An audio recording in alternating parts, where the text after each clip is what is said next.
Hello everyone, this is Clausius and I'm back with another Go video, continuing on with our May 2020 class that is pretty much presented to you by Patreon. My Patreon, I do game reviews and private lessons, and this is kind of like sponsoring the class in a weird kind of way.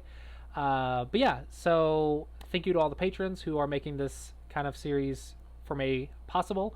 But yeah, so let's go ahead and get started. So today I want to talk a little bit about a couple white Joseikis to look out for. So last week we talked about what white can do and how to handle it as black. Well, let's talk about, let's just say we play here or whatever.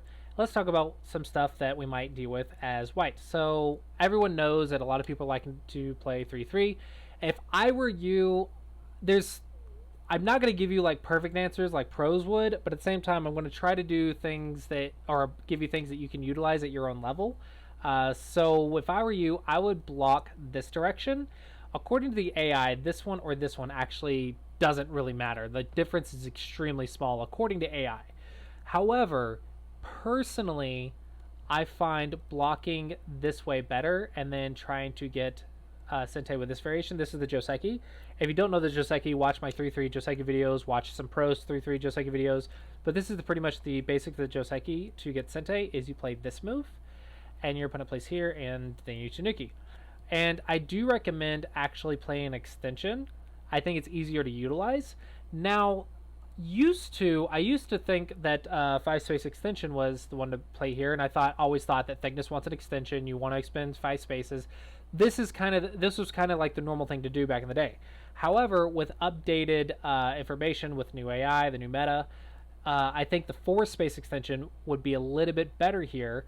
The reason being is because a 5-space extension is a little bit more open, which creates a little bit more complications. And according to the AI, a 4-space extension is better because it's easier to utilize and it creates a more powerful position to use.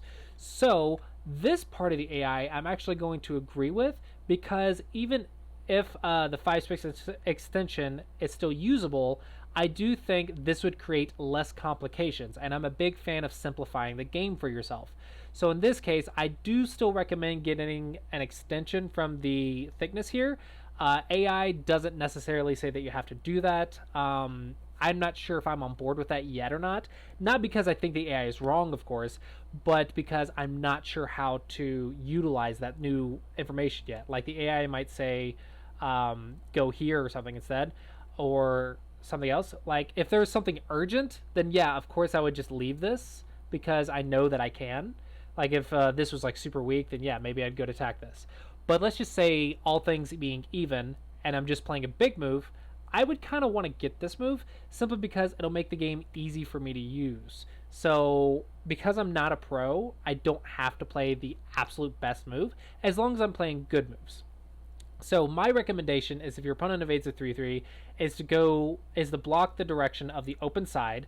And so let's say if they play this way, then potentially I might change it to this direction, and do the exact same thing, and maybe make a 4-space extension, or maybe approach, or something like that, just to build me another position. I think points-wise, it's about the same, maybe a little bit in your white's favor, because locally, let's say black gets about 10 points roughly. Well, white can easily get 10 to 12 points on the side, assuming that there's nothing in here and nothing down here that can evade it, and you have influence towards the center. So I think it's easy enough. It's an even exchange enough that I can use it on an open board. Now, the reason I don't think that I would block this side is because, again, with modern research, it's stated that your opponent having both corners and you only having a side and not the corners, apparently, let's just say I play another extension or whatever, apparently it's easy for your opponent to handle this because all your opponent has to do is reduce the center, and you don't really have a lot of points.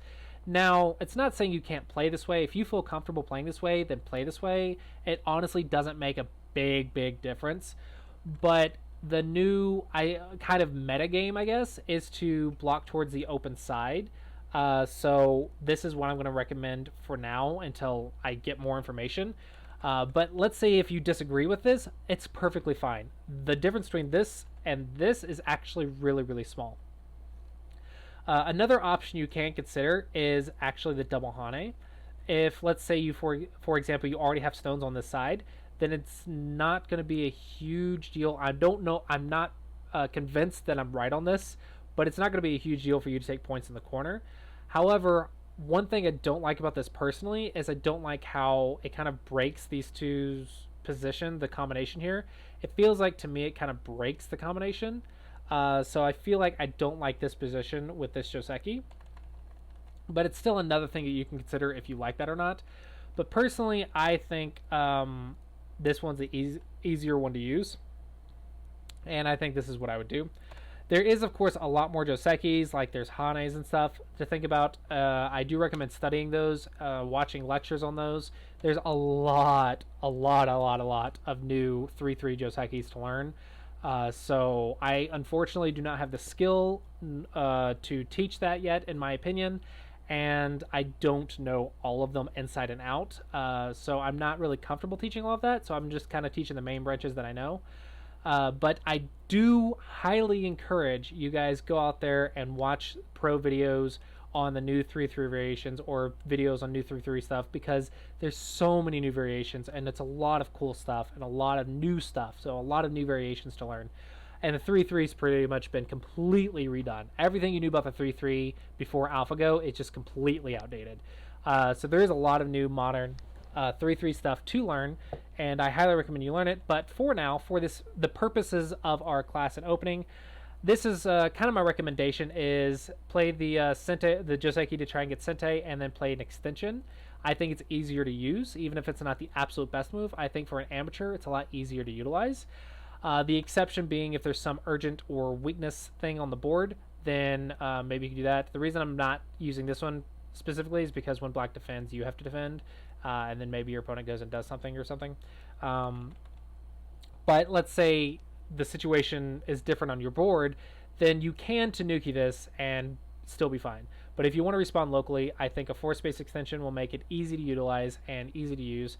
So that's what I would do. And if your opponent 3-3s again, I don't think I would block this one. I think I would block this one. I think it creates more presence on the open sides and still has a lot of presence in the center and still gets an even result. So I think this is the one I would recommend you guys do. If you want to play it differently, that's perfectly fine, but please do your research on the 3-3 variations. And yeah, we'll see what other Josekis come up while my students are playing this opening, but this is what information I have for you guys right now. Feel free to ask any questions in the comments below, and as always guys, thanks for watching. I hope you guys enjoyed, and I look forward to seeing you guys next time.